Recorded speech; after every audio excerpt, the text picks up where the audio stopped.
7 जनवरी 2020 को श्वेता अपने फ्लैट पर घर के काम में बिजी थी, लेकिन तभी अचानक किसी ने घर की डोरबेल बजाई तो वो चौंक गई। और जब श्वेता ने दरवाजा खोलकर देखा तो उसके सामने जो व्यक्ति खड़ा था उसे वो अच्छी तरह से जानती थी। इसके बाद श्वेता ने उसको अंदर बिठाया और उसका हाल चाल पूछा। फिर श्वेता उसके लिए चाय बनाकर लाई, लेकिन श्वेता को बिल्कुल भी ये अंदाजा नहीं था कि जिस इंसान को उसने अपना समझकर घर के अंदर बुलाकर बैठाया था वो असल में ऐसा शैतान था जो आज उसके घर किसी और इरादे से आया था। चाय पीने के बाद उस व्यक्ति ने मौका पाकर किचन में रखे अदरक कूटने वाली मूसली से श्वेता के सिर पर वार करना शुरू कर दिया। श्वेता चीख रही थी, चिल्ला रही थी, लेकिन वहां उसकी चीखों पुकार को सुनने वाला कोई नहीं था, क्योंकि घर पर उस समय श्वेता के अलावा उसका 21 महीने का बेटा श्रेयम था, जो अंदर रूम में लेटा हुआ था। और हमला इतना अचानक हुआ था कि श्वेता को खुद को बचाने का मौका तक नहीं मिल पाया था। इसके बाद शाम को 7 बजे के आसपास हर रोज की तरह घर में काम करने वाली बाई पूजा रोहित तिवारी के फ्लैट में काम करने के लिए पहुंची। उसने डोरबेल बजाई तो मालकिन श्वेता तिवारी ने दरवाजा नहीं खोला और ना ही अंदर कोई आवाज सुनाई दी।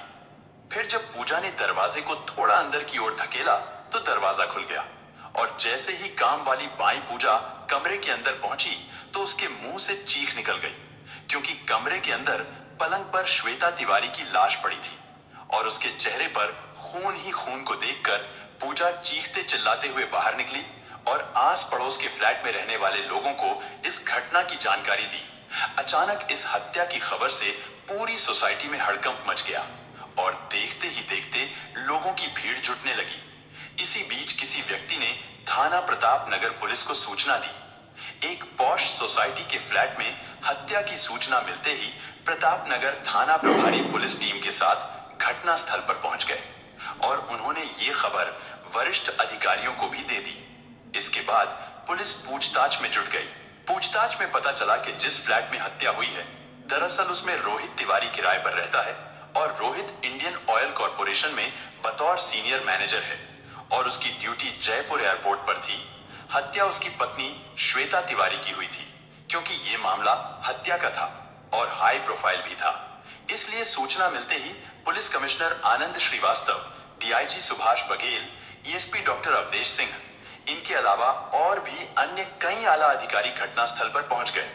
पुलिस अधिकारियों ने मौके पर फॉरेंसिक टीम तथा डॉग स्क्वाड टीम को भी बुला लिया था। इसके बाद पुलिस ने जयपुर एयरपोर्ट पर तैनात रोहित तिवारी को उनकी पत्नी श्वेता की हत्या की सूचना दी तो कुछ ही देर में रोहित भी अपने फ्लैट पर पहुंच गया। रोहित ने फ्लैट के अंदर देखकर पुलिस अधिकारियों को बताया कि बेड पर पड़ा शव उसकी पत्नी श्वेता तिवारी का ही है, लेकिन उसका 21 महीने का मासूम बेटा श्रेयम कहाँ है उसका कुछ पता नहीं है। रोहित ने पुलिस से कहा कि लगता है हत्यारों ने श्वेता की हत्या करने के बाद मेरे बेटे श्रेयम का अपहरण कर लिया है। रोहित की यह बात सुनकर पुलिस अधिकारी सन्न रह गए, क्योंकि अब तक तो ये मामला श्वेता की हत्या का था, लेकिन जब अचानक श्रेयम के अपहरण की बात सामने आई तो पुलिस अधिकारियों ने हत्या और अपहरण के इस मामले को गंभीरता से लेते हुए घटनास्थल की और श्वेता के शव की बारीकी से जांच करनी शुरू की। कमरे के अंदर पड़े बेड पर 32 वर्षीय श्वेता तिवारी का शव पड़ा था। उसके सिर से खून बह रहा था और उसका गला भी रेता गया था। बेड पर खून से सना हुआ चाकू भी पड़ा था और बेड के नीचे अदरक कूटने वाली लोहे की मूसली भी पड़ी थी। कमरे में रखी टेबल पर चाय के 2 कप भी रखे हुए थे, जिसमें कुछ चाय बची हुई थी, लेकिन घटनास्थल से श्वेता का मोबाइल फोन और उसका बेटा श्रेयम गायब था। घटनास्थल की जांच करने के बाद पुलिस अधिकारियों ने अनुमान ये लगाया कि श्वेता का हत्यारा कोई करीबी ही रहा होगा और जिसके आने पर श्वेता ने दरवाजा खोला होगा, फिर उसे कमरे में बिठाकर चाय पिलाई और इसी बीच हत्यारे ने अदरक कूटने वाली मूसली से उसके सिर पर प्रहार करके उसे पलंग पर गिरा दिया होगा, फिर चाकू से उसका गला रेत दिया होगा। इसके बाद वो श्रेयम का अपहरण करके ले गया होगा। पुलिस ने हत्या में प्रयोग किया गया चाकू और मूसली को सुरक्षित रख लिया था। इसके बाद फॉरेंसिक टीम ने घटनास्थल का निरीक्षण किया। दीवार, फर्श और बेड से फिंगरप्रिंट उठाए। डॉग स्क्वाड और मीडिया वाले भी घटनास्थल पर पहुंच गए थे। रोहित निकला तो सुबह अपने घर से था, लेकिन जब वो वापस लौटा तो उसका घर क्राइम सीन बन चुका था। उसकी पत्नी की हत्या कर दी गई थी और 21 महीने का बेटा श्रेयम लापता हो चुका था। लेकिन जब डॉग स्क्वाड टीम द्वारा सुराग के लिए खोजी कुत्ते को छोड़ा गया, तो खोजी कुत्ता घटना स्थल को सूंघता हुआ भौंकते हुए बाहर निकल गया और रोहित की कार के चक्कर काटने लगा। कुछ देर तक वो रोहित के आसपास भी मंडराता रहा और इससे पुलिस को रोहित पर शक होने लगा था। लेकिन रोहित के खिलाफ कोई ठोस सबूत ना मिलने के कारण उससे ज्यादा कुछ पूछताछ नहीं की गई। इसके बाद पुलिस ने मृतका श्वेता का शव पोस्टमार्टम के लिए जयपुर के महात्मा गांधी हॉस्पिटल भिजवा दिया, क्योंकि श्वेता तिवारी का मायका उत्तर प्रदेश के कानपुर शहर स्थित सर्वोदय नगर में था और ससुराल गांधीनगर दिल्ली में थी। इसलिए रोहित ने फोन करके श्वेता की हत्या और मासूम श्रेयम के अपहरण की जानकारी अपने माता पिता और ससुराल वालों को दे दी। अपनी बेटी की हत्या की खबर सुनकर श्वेता के पिता सुरेश कुमार और उनकी पत्नी माधुरी घबरा गए और उनके परिवार में कोहराम मच गया। श्वेता के पिता सुरेश कुमार अपनी पत्नी, बेटे शुभम और परिवार के अन्य सदस्यों के साथ जयपुर के लिए निकल गए।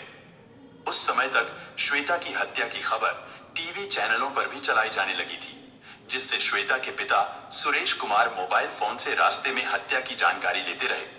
पुलिस कमिश्नर आनंद श्रीवास्तव ने इस हत्या और अपहरण के मामले को बेहद गंभीरता से लिया और उन्होंने 21 महीने के श्रेयम का पता लगाने के लिए 6 थाना प्रभारी, 3 सीओ तथा पुलिस के सैकड़ों जवानों को लगा दिया। यानी एक भारी भरकम पुलिस फोर्स ने डीएसपी राहुल जैन तथा एएसपी डॉक्टर सतीश कुमार के नेतृत्व में श्रेयम की तलाश शुरू कर दी। इस हत्याकांड के बारे में पुलिस ने तकरीबन 150 लोगों से पूछताछ की और कई संदिग्ध लोगों को हिरासत में लेकर उनसे कड़ाई से पूछताछ की और सैकड़ों संदिग्ध नंबरों की कॉल डिटेल्स निकलवाई। लेकिन फिर भी श्रेयम का कोई सुराग नहीं मिला और ना ही श्वेता के हत्यारों का। पुलिस रात भर रोहित तिवारी के फ्लैट पर ही खोजबीन में जुटी रही। ये घटना एक पॉश सोसाइटी के अपार्टमेंट में हुई थी, लेकिन हैरानी की बात यह थी कि इतनी बड़ी सोसाइटी में मात्र कुछ जगह ही सीसीटीवी कैमरास लगे हुए थे और उनमें से भी कुछ ही चलते थे। पुलिस ने उस इलाके के 2 किलोमीटर दायरे में लगे हर सीसीटीवी की फुटेज खंगाली। इसी दौरान पुलिस को एक सीसीटीवी फुटेज में कातिल नजर तो आया, लेकिन उस फुटेज में कातिल का चेहरा नजर नहीं आ रहा था, क्योंकि उसने अपने मुंह पर रुमाल बांध रखा था। हालांकि फुटेज में उसके जूते जरूर नजर आए। पुलिस वाले सभी सीसीटीवी कैमरा को चेक कर ही रहे थे। तभी रोहित के मोबाइल फोन पर एक मैसेज आता है कि अगर अपने बेटे को जिंदा देखना चाहते हो तो 30 लाख रुपए का इंतजाम कर लो। यानी श्रेयम को किडनैप कर लिया गया था और फिरौती में 30 लाख रुपए की मांग की गई थी। लेकिन हैरानी की बात यह थी कि यह मैसेज श्वेता के मोबाइल नंबर से भेजा गया था। इसके बाद रोहित ने इसकी जानकारी तुरंत पुलिस को दे दी। इसके बाद रोहित ने उसी नंबर पर कॉल बैक करके किडनैपर से कहा कि वो फिरौती की रकम देने को तैयार है, लेकिन पहले श्रेयम का चेहरा दिखाए। लेकिन फोन करने वाले ने चेहरा नहीं दिखाया और फोन काट दिया। इधर सुबह के समय मृतका श्वेता के माँ बाप व अन्य रिश्तेदार भी रोहित के फ्लैट पर पहुंच गए थे। श्वेता के पिता सुरेश कुमार मिश्रा और मां माधुरी मिश्रा ने एएसपी डॉक्टर सतीश कुमार को बताया कि उनकी बेटी की हत्या उनके दामाद रोहित ने ही की है, क्योंकि 5 जनवरी को मोबाइल रिचार्ज न कराने की बात को लेकर रोहित और श्वेता के बीच झगड़ा हुआ था। श्वेता से मारपीट करने के बाद रोहित ने ससुर सुरेश कुमार मिश्रा को फोन किया था। रोहित ने गुस्से में कहा था कि पापा जी, हम बहुत परेशान हो चुके हैं। आपको जितना पैसा चाहिए हमसे ले लो, लेकिन श्वेता को यहाँ से ले जाओ, नहीं तो मैं इसको जान से मार दूंगा। सुरेश कुमार ने बताया कि इस पर उन्होंने रोहित को समझाने का प्रयास किया तो उसने फोन काट दिया। इसके बाद सुरेश कुमार ने अपनी बेटी श्वेता को भी फोन करके समझाया था, लेकिन उन्होंने ये नहीं सोचा था कि रोहित वास्तव में ही श्वेता की हत्या कर देगा।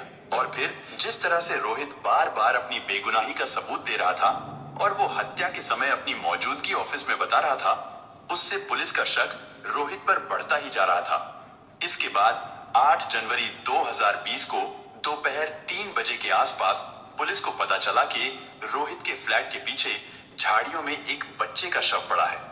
शव एक कपड़े में लिपटा हुआ था और लाश की हालत से पता चल रहा था कि श्रेयम का भी श्वेता की तरह ही बेरहमी से कत्ल किया गया था।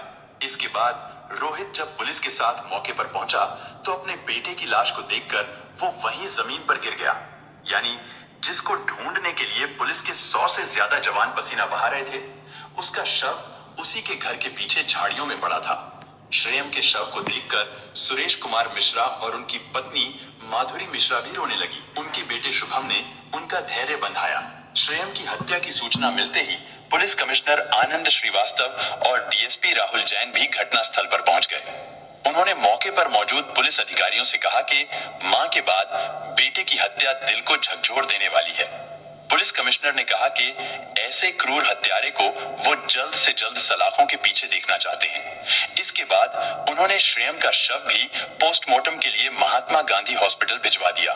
3 डॉक्टरों के एक पैनल ने श्वेता और उसके मासूम बेटे श्रेयम के शव का पोस्टमार्टम किया। पोस्टमार्टम के बाद उन दोनों के शव श्वेता के पति रोहित के बजाय श्वेता के माता पिता को सौंप दिए गए। सुरेश कुमार मिश्रा उन दोनों शव को लेकर सर्वोदय नगर कानपुर स्थित अपने घर पहुंचे और वहां भैरव घाट पर उन्होंने उनका अंतिम संस्कार कर दिया। अंतिम संस्कार का दृश्य दिल को झकझोर देने वाला था। उधर दोहरे हत्याकांड की इस गुत्थी को सुलझाने के लिए जयपुर पुलिस ने श्वेता के पति रोहित तिवारी पर शिकंजा कसना शुरू कर दिया था और उससे सख्ती से पूछताछ की जाने लगी। इसके बाद पुलिस उसे एयरपोर्ट पर लेकर गई जहां रोहित की ड्यूटी थी और घटना वाले दिन यानी 7 जनवरी की सीसीटीवी फुटेज खंगाली तो पता चला कि उस दिन रोहित तिवारी सुबह 9 बजे एयरपोर्ट पहुंचा था और अपनी पत्नी की हत्या की सूचना मिलने के बाद ही वो एयरपोर्ट से अपने घर को निकला था। सीसीटीवी फुटेज से ये भी पता चला कि घटना के समय रोहित एक मीटिंग में मौजूद था और उसके मोबाइल की लोकेशन भी दिन भर एयरपोर्ट पर ही थी, यानी सारे सबूत रोहित के पक्ष में जा रहे थे, जिसकी वजह से पुलिस उसे अरेस्ट नहीं कर सकती थी। लेकिन उदयपुर पुलिस को पूरा यकीन था कि इस दोहरे हत्याकांड में कहीं ना कहीं रोहित का हाथ जरूर है।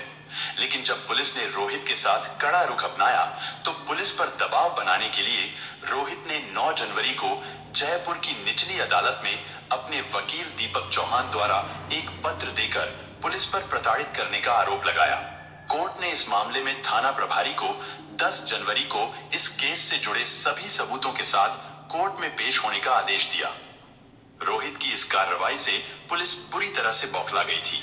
इसके बाद जिस मोबाइल फोन से रोहित के मोबाइल फोन पर श्रेयम के अपहरण का मैसेज किया गया था, पुलिस उस मोबाइल फोन की जांच में जुट गई। जांच से पता चला कि श्वेता अपने मोबाइल फोन में पैटर्न लॉक लगाती थी, जिसे कोई दूसरा नहीं खोल सकता था। और इसका मतलब ये था कि हत्यारे ने श्वेता का सिम निकालकर किसी दूसरे मोबाइल फोन में डाल दिया था। लेकिन रोहित को मैसेज करते समय उस मोबाइल फोन की लोकेशन जयपुर के सांगानेर में पाई गई थी। इसके बाद पुलिस उस फोन के ईएमआई नंबर के सहारे उस दुकानदार तक पहुंच गई जहां से वो फोन खरीदा गया था, लेकिन वहां से भी मोबाइल खरीदने वाले के बारे में कोई जानकारी नहीं मिली। इसके बाद पुलिस उस फोन के ईएमआई नंबर को ट्रेस करते हुए मैसेज करने वाले व्यक्ति के घर तक पहुंची तो पुलिस को उस घर के सामने वो जूते भी दिखाई दिए जो घटना वाले दिन सीसीटीवी में दिखाई देने वाला व्यक्ति पहने हुए था। और इससे ये तो कंफर्म हो गया था कि वो बिल्कुल सटीक जगह पर पहुंच गए हैं। इस घर से पुलिस ने सौरभ चौधरी नाम के लड़के को अरेस्ट कर लिया। वो सौरभ चौधरी जो रोहित के दोस्त हरि सिंह का साला था। पुलिस ने सौरभ चौधरी को हिरासत में ले लिया और उससे पूछताछ शुरू की। इधर श्वेता और श्रेयम के कातिल के पकड़े जाने की खबर हर जगह फैल गई थी। इसके बाद पुलिस ने सौरभ चौधरी और रोहित का आमना सामना कराया तो रोहित उसे अपनी पत्नी और बेटे की हत्या का जिम्मेदार ठहराते हुए कड़ी से कड़ी सजा की मांग करने लगा। लेकिन इधर इल्जाम अपने सर आता देख सौरभ भी टूट गया और उसने एक ऐसा खुलासा किया जिसे सुनकर हर किसी के होश उड़ गए। दरअसल पत्नी और बेटे की मौत पर गम में डूबे रहने का नाटक करने वाले रोहित ने ही अपनी पत्नी श्वेता और बेटे श्रेयम की हत्या की पूरी कहानी लिखी थी। इसके बाद जब पुलिस ने रोहित से कड़ाई से पूछताछ की तो पता चला कि रोहित और श्वेता के बीच कभी संबंध अच्छे नहीं रहे, बल्कि समय के साथ उनके बीच विवाद बढ़ता ही रहा था। क्योंकि श्वेता को पता चल गया था कि रोहित का किसी लड़की के साथ अफेयर चल रहा है जो पढ़ाई के दौरान रोहित के ही कॉलेज में पढ़ती थी। रोहित हर हाल में श्वेता से छुटकारा पाना चाहता था। इस बात का जिक्र उसने अपने करीबी दोस्त हरि सिंह से किया। रोहित की मुलाकात हरि सिंह से उसकी उदयपुर पोस्टिंग के दौरान हुई थी। हरि सिंह रोहित का दोस्त, गाइड और फिलोसोफर था जिससे वो हर बात शेयर करता था। हरि सिंह ने रोहित का परिचय अपने साले सौरभ से करवाया और हरि सिंह ने कहा कि उसकी इस प्लान में सिर्फ सौरभ ही मदद कर सकता है। रोहित की पोस्टिंग जयपुर में थी और सौरभ भी वहीं पास में ही सांगानेर में रहता था। वो दोनों अक्सर एक दूसरे से मिलते रहते थे। फिर वहीं से इन दोनों के बीच एक खौफनाक समझौता हुआ, जिसको सुनकर पुलिस भी हैरान रह गई। उन्होंने तय किया था कि वो दोनों एक दूसरे की पत्नियों की हत्या करेंगे। यानी जब श्वेता की हत्या के बाद मामला थोड़ा ठंडा हो जाएगा तो रोहित बदले में सौरभ की प्रेग्नेंट पत्नी की हत्या कर देगा। रोहित और सौरभ दोनों के परिवार का एक दूसरे के घर आना जाना था, इसलिए उनमें काफी क्लोज रिलेशंस थे। लेकिन दुर्भाग्य से उन दोनों की पत्नियों को अपने पतियों के इस खौफनाक प्लान के बारे में जरा सी भी भनक नहीं थी। पुलिस ने पाया कि 22 दिसंबर को रोहित ने फोन में एक न्यूज़पेपर के आर्टिकल का स्क्रीनशॉट लिया था, जिसमें एक पति ने अपनी पत्नी की हत्या कर दी थी। यानी रोहित ने 22 दिसंबर से ही हत्या के इस प्लान को अंजाम देने का पूरा मन बना लिया था। और फिर 10 दिन बाद यानी 3 जनवरी को रोहित और सौरभ एक होटल में मिले। वहीं पर उन्होंने पूरा प्लान बनाया और इस काम के लिए रोहित ने सौरभ को 10,000 रुपए एडवांस भी दिए। सौरभ को प्लान के तहत श्वेता और श्रेयम दोनों को मारकर श्रेयम के शव को कुछ इस तरह से गायब करना था ताकि वो कभी भी पुलिस के हाथ ना लगे, और फिर श्वेता के फोन से फिरौती का मैसेज भेजकर पुलिस को किडनैपिंग के एंगल में उलझाना था। घटना के दिन रोहित चाहता था कि उसकी लोकेशन हर हाल में ऑफिस में ही दिखे, और इस बात को साबित करने के लिए उसके पास हर तरह के सबूत और कई सारे गवाह हों। इसलिए जानबूझकर रोहित ने उस दिन कई सारी मीटिंग्स रखवाई थी, और इसी प्लानिंग के कॉन्फिडेंस के चलते वो अपनी सफाई में पुलिस को बार बार उसकी लोकेशन चेक करने को बोलता था। और अब सवाल ये आता है कि आखिर सौरभ ने श्रेयम की बॉडी को पूरी तरह से डिस्पोज क्यों नहीं किया था।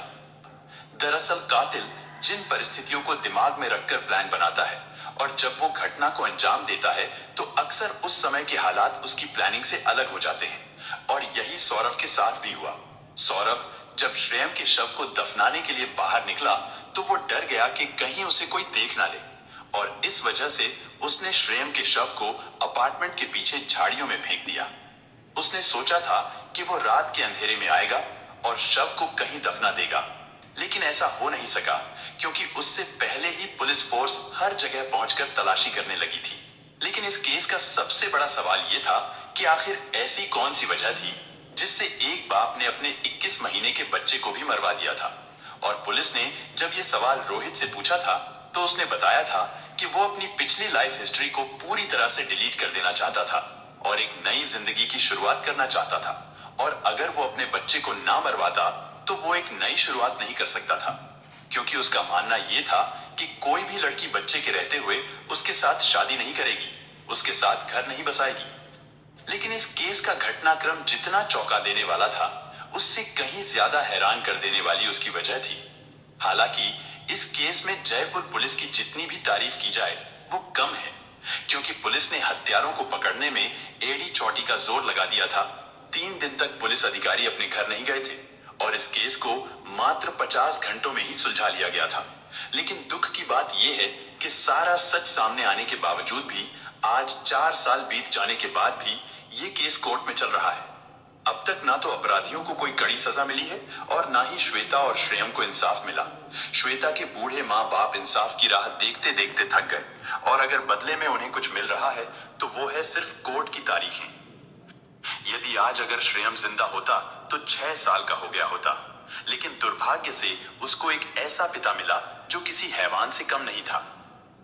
दोस्तों, इस घटना को सुनाने का उद्देश्य किसी का दिल दुखाना नहीं है, किसी को परेशान करना नहीं, बल्कि आपको जागरूक करना है, आपको सचेत करना है। दोस्तों, इस पूरी घटना के बारे में आपकी क्या राय है, कमेंट बॉक्स में जरूर बताएं। और अगर हमारी मेहनत पसंद आई हो तो इस वीडियो को लाइक करते हुए शेयर भी करें। अगर आपने अब तक चैनल को सब्सक्राइब नहीं किया है तो हमारे चैनल को सब्सक्राइब कर लीजिए। धन्यवाद।